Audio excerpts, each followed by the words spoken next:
And welcome one and all to another episode of Ask a Ghost Hunter with me, your host, ghost hunter and author, Rick Hale. Wanted to say thank you again so much to everybody who watches me on either TikTok, Instagram, or YouTube or Facebook. And a special shout out to UDS. Thank you always for being there and being a viewer and being a fan. So to get right into it, I know it's been a while since I put out a video. Things get busy. You got family, friends, and life in general that just takes over. But recently, I was going through Facebook memories, and I came across something that I had actually forgotten about. But I think it's really important that it is something that needs to be discussed. So let's face it, that we are involved in a community or a field of research and investigation where we're going to have to deal with people who are detractors or people who are skeptics. I know myself, I have dealt with people in the past from both the professional skeptic community as well as the religious community, people who don't really particularly care for this kind of research or this kind of investigation. And it's like, I understand it, I get it, and I do my best to really try and respect their opinion and respect the place that it is that they are coming from, because a lot of this is really filtered through their worldview. But every once in a while, you get somebody who is a little bit more on the angry side than you would expect. And this is what this is. So yesterday I was going through my old Facebook memories and I came across this extremely mean-spirited and angry Facebook message that I got from an anonymous person. It actually said from the web, not really so much from Facebook. However, it came through Facebook. I don't pretend to understand how that kind of thing even works.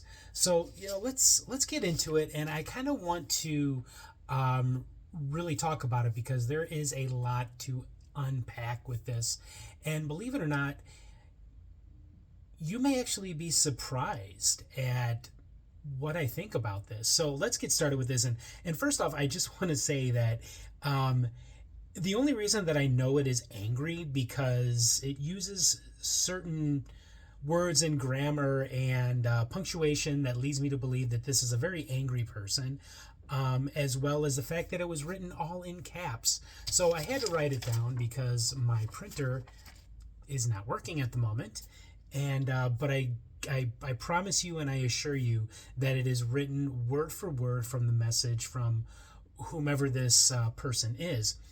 So I'm going to read the message, and it says, I feel you people don't have any respect for those who died a tragic death, 'cause you keep throwing it in their face.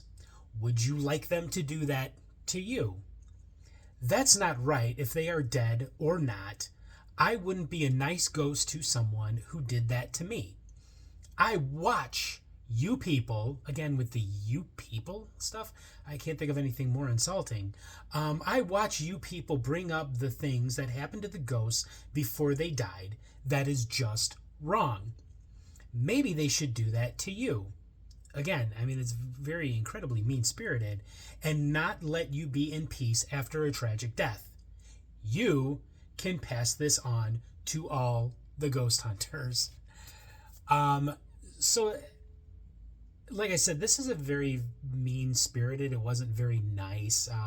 I actually laughed a little bit when I first opened this because it was completely insane that anybody would write something that was this mean-sounding. And this is going to surprise a lot of people, I actually kind of agree with this. Of course, I don't agree with how mean-spirited it is, but I do agree with the context of this. I do believe that there is a certain amount of ghoulishness that does go into what some people in this field do. There is one gentleman in particular, and I'm not going to say his name because I just don't feel like being sued, maybe, I guess, or, have his rabid fan base come after me. It's not anybody that is on television, although I will get to that as well.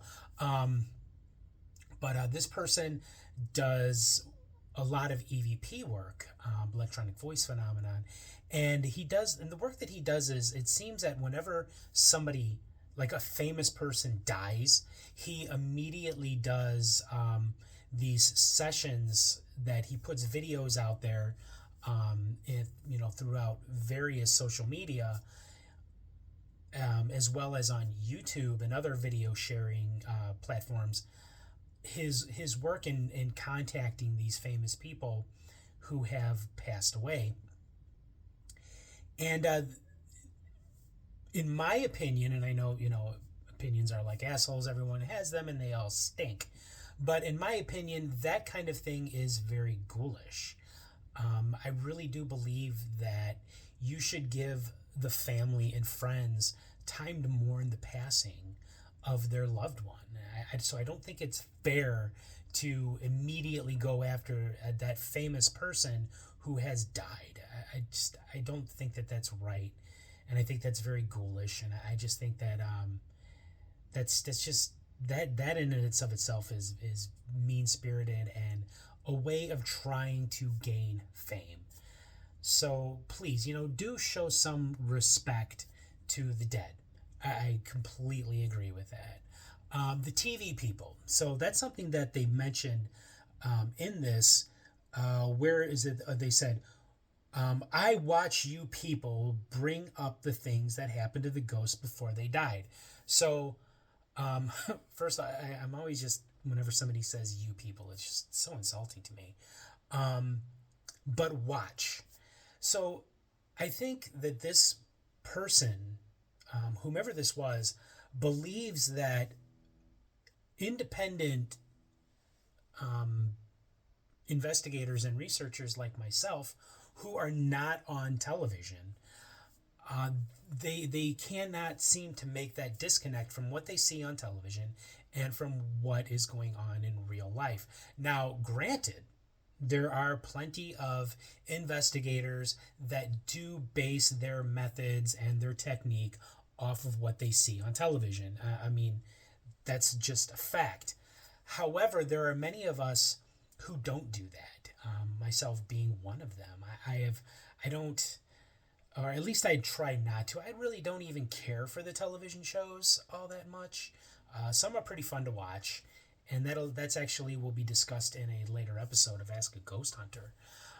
And I think that there is a massive disconnect there. Real investigators who are working out in the field and have been doing this for many years, we are very respectful to those who have died. Whenever I'm training like a new investigator, when I have belonged to groups in the past, I try to make it very clear to them to be respectful of, if it is in fact the soul of a person whose body has passed on. I try to make them understand to be as respectful as possible, not only of the person that is dead, but of the person's house, the living person's house or business. And I try to tell them that, don't ask questions that are going to remind them of their death or of some, horrible, tragic thing in their life that maybe didn't bring them to death, but somehow directly or indirectly related to it. Ask very open-ended questions. Be very respectful. And if you should happen to say, hey, if you want me to leave, and they somehow communicate with you that you should leave, then leave. And that's just an incredibly good way of being respectful. So I think that with something like that, there is like this, with this person, there needs to be a disconnect between what is seen on television and what happens in real life. Those of us who work in this field that do not model ourselves off of a television show, we are very respectful, not just of the dead, but of the living as well. And it's always important to remember that the reason they may have stuck around is because they still perceive that building or that house as being theirs. So that is something also that you need to keep in mind as well. Um, Maybe they should do that to you and not let you be in peace after a tragic death.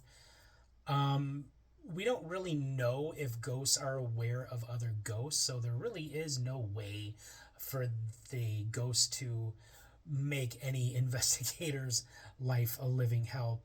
And this last sentence was the one that really was just, you can pass this on to all the other ghost hunters. I mean, really, apart from saying you people, that really is one of the meanest things that they could possibly say. It's like,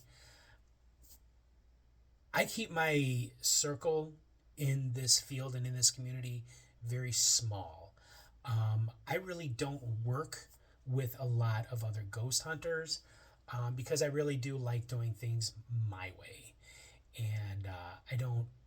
I have been involved in groups where there has been drama and there has been fighting. So I can't really pass this on to other ghost hunters. Um, and even people don't like that word, believe it or not. Those two words, ghost hunters, um, kind of been around for a really, really long time, much longer than paranormal investigator, parapsychologist, or paranormal researcher. So that is the things that I wanted to discuss from that. Believe it, like I said before, believe it or not, I actually agree with this. I do think that we do need to be more respectful in this community and in this field when doing investigations. I think that that's very important.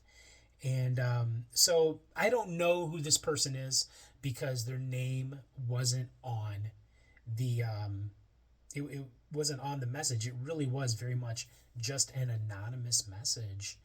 So again, in the future, when you're out there in the field and you're doing investigations, please try to be respectful as possible. Not only because it's the right thing to do, because you want to avoid this kind of backlash. And also, too, it is also very important to keep yourself and your work above board. Don't hoax, don't lie just to get views or subs. As we used to say back in the 90s, keep it real. So I just wanted to say thank you so much again for everybody who watches the show, especially you, DS. And so just stick around for future episodes of Ask a Ghost Hunter, as well as On the Road with Rick and Ray. Ray can't always make it, but when he does, it's always fun to have him along. Because he's not in this field, so he doesn't really know what to expect. So thanks again, everybody, and I'll see you next time. This is Rick Hale with Ask a Ghost Hunter. Always keep it spooky.